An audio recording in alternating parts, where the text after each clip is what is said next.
तो हेलो दोस्तों, क्या आपको भी नहीं पता है कि स्कैल्पिंग ट्रेडिंग क्या होती है? स्कैल्पिंग को किस प्रकार से किया जाता है? क्या रूल्स होते हैं स्कैल्पिंग को करने के? तो आज आपको मैं बताने वाला हूँ, पूरा डिटेल से अपनी ये वीडियो रहने वाली है स्कैल्पिंग के बारे में कि आप किस प्रकार से स्कैल्पिंग को कर सकते हैं और एक बढ़िया तरीके से आप स्कैल्पिंग सेटअप को अपने ग्रो कर सकते हैं। तो आज चलिए अपन सीखते हैं पहले स्कैल्पिंग के बारे में कि क्या होती है स्कैल्पिंग। दोस्तों, स्कैल्पिंग एक ट्रेडिंग का मतलब एक स्किल्स है जो कि आपको करने के लिए आपको बैक टेस्ट करना रहता है। जैसे कि स्कैल्पिंग में आप छोटे मूव कैप्चर करते हैं, छोटा स्टॉप लॉस लगाते हैं और उसके बाद आप रिस्क रिवॉर्ड को बैठा के एक अच्छा खासा मंथली आप एक अच्छी खासी इनकम जनरेट करते हैं। आपका रिस्क टू रेशियो बहुत अच्छा करते हैं, उसको बोला जाता है स्कैल्पिंग। दोस्तों, आप जिस दिन छोटे छोटे पॉइंट करके आप एक बड़ा पैसा यहाँ पर जनरेट करते हैं स्कैल्पिंग से। तो आइए चलते हैं अपन चार्ट पर और वहां पर आपको मैं बताता हूँ तो कि आप किस प्रकार से आप रिस्क टू रिवॉर्ड अपना एक अच्छे तरीके से आप स्कैल्पिंग में बढ़ा सकते हैं। तो हेलो दोस्तों, आज अपन बात करने वाले हैं स्कैल्पिंग के बारे में कि क्या होता है स्कैल्पिंग। तो स्कैल्पिंग के लिए अपन आ चुके हैं यहाँ पर चार्ट पर। तो चार्ट पर आज अपन बात करेंगे पूरा डिटेल से कि डिटेल पर अपन किस प्रकार से आज समझेंगे।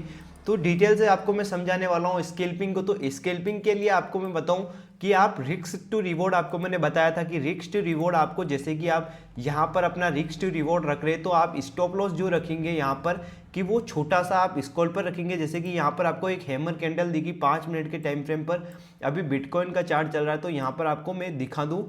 तो यहाँ पर आपने जैसे कि यहाँ पर छोटा सा यहाँ पर कैंडल स्टिक रखा, उस कैंडल स्टिक के नीचे आप छोटा सा स्टॉप लॉस रखा और यहाँ पर आपने छोटा सा यहाँ पर 1:2 के आसपास का यहाँ पर आपने यहाँ पर टारगेट को जनरेट किया और वहाँ पर आपने एक अच्छा प्रॉफिट बना लिया। आप छोटा स्टॉप लॉस और छोटा टारगेट रखेंगे तो आपका मतलब कुछ इस प्रकार से आपका सेटअप होगा कि आपको छोटा पॉइंट आपको कैप्चर करने रहेंगे।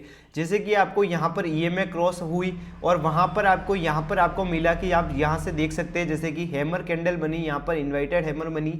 उसके नीचे आपने क्या किया, यहाँ पर आपको दिखाऊं तो यहाँ पर इन्वर्टेड कैमर जैसे ही बनी तो इसकी इन्वर्टेड हैमर के नीचे आपने यहाँ पर स्टॉप लॉस लगाया और कुछ इस प्रकार से यहाँ पर इसका यहाँ पर टॉप पर यहाँ पर छोटा सा आपने स्टॉप लॉस सेट किया और यहाँ पर 1:2 के आसपास आपने टारगेट को इस कैंडल के हिसाब से आपने 1:2 या 1:1.5 के आसपास छोटा सा आपने टारगेट सेट किया, एक छोटे से पॉइंट को आपने कवर कर दिया।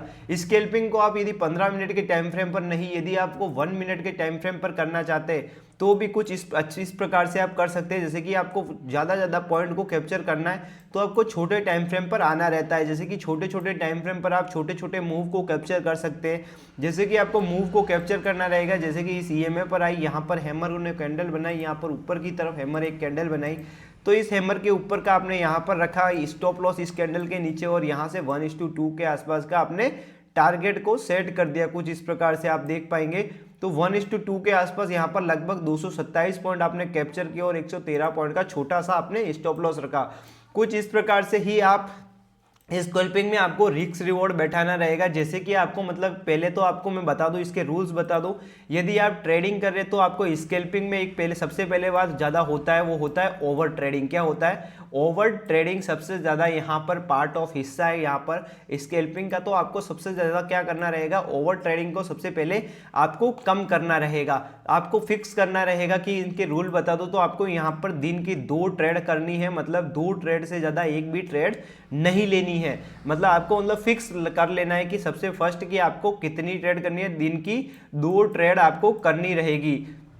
ठीक है, यहाँ पर दिन की 2 ट्रेड यहाँ पर लास्ट रहेगी, यहाँ पर फिक्स कर लेंगे आप कि दिन की 2 ट्रेड ही आपको करनी रहेगी।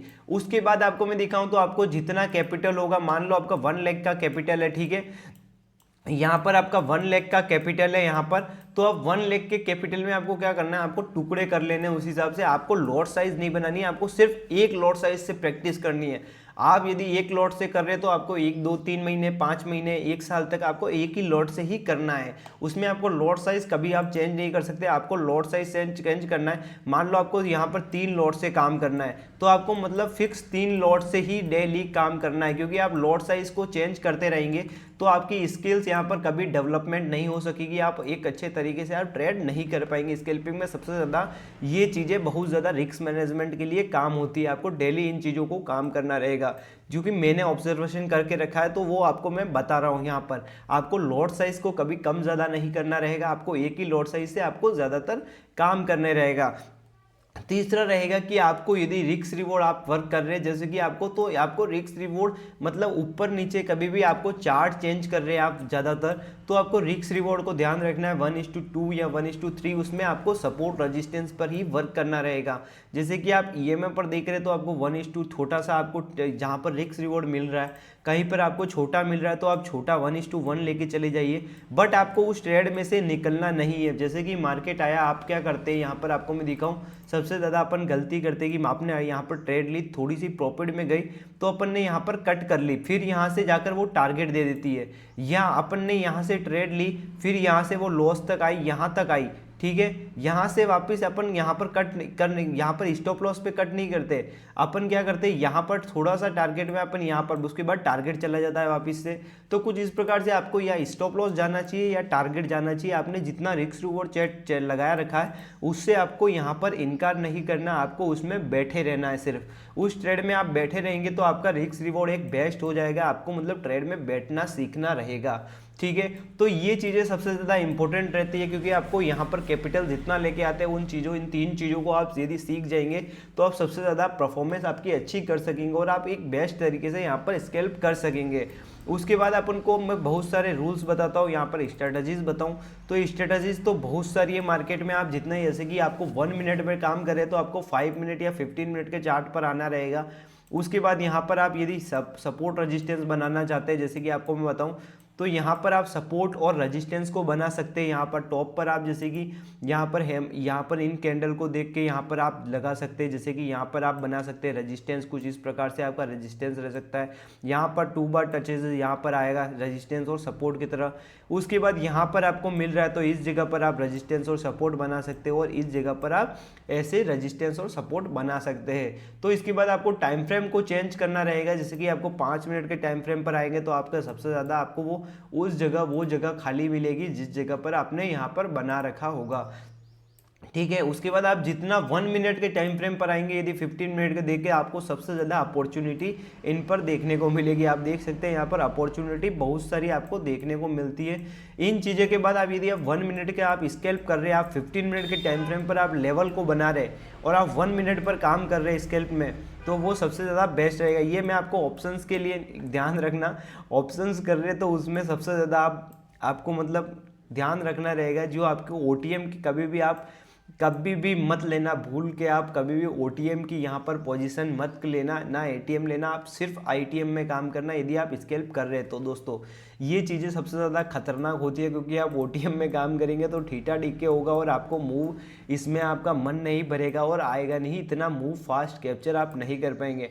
आपको हमेशा आईटीएम में काम करना रहेगा। आईटीएम में भले पैसा 1 लॉट का दे रहे हो, भले 1 लॉट का पैसा दो, बट 1 लॉट से काम करो और आईटीएम में करो, मेरा यही सजेशन रहेगा। क्योंकि आपको ऑप्शंस बायर है ना कि ऑप्शन सेलर। ऑप्शन सेलर जो होते हैं वो यहाँ पर सेल करके रखते हैं ओटीएम में, ठीक है, तो उनका पैसा यहाँ पर, आपका पैसा उनके पास चला जाता है। आप यदि आईटीएम को यहाँ पर खरीद के रखेंगे, आपको मैं बताऊँ तो आईटीएम में आपका सबसे ज़्यादा आपका साथ देगा आईटीएम, बट आपके मोमेंटम में भी आपके साथ में चलेगा, क्योंकि उसमें थीटा डीके बहुत ज़्यादा कम होगा। क्योंकि इसमें थीटा डीके होगा, ये प्रीमियम आपका जीरो कर देगा और इतना फास्ट आपको प्रॉफिट से ज़्यादा लॉस दिखेगा कि आप उस चीज़ को ऑब्जर्व नहीं कर सकते। मेरा यही ज़्यादातर सजेशन रहेगा कि आप आईटीएम में काम करें यदि आप स्केल्प के लिए वर्क कर रहे हैं तो। ये वीडियो अच्छी लगी हो तो दोस्तों वीडियो को लाइक जरूर करें, चैनल को सब्सक्राइब जरूर करें दोस्तों। ऐसी ही वीडियो मैं आपके लिए एजुकेशन पर्पज़ के लिए आपके लिए लाता रहूँगा, बहुत अच्छी वीडियो आपके लिए मैं बनाता रहूँगा।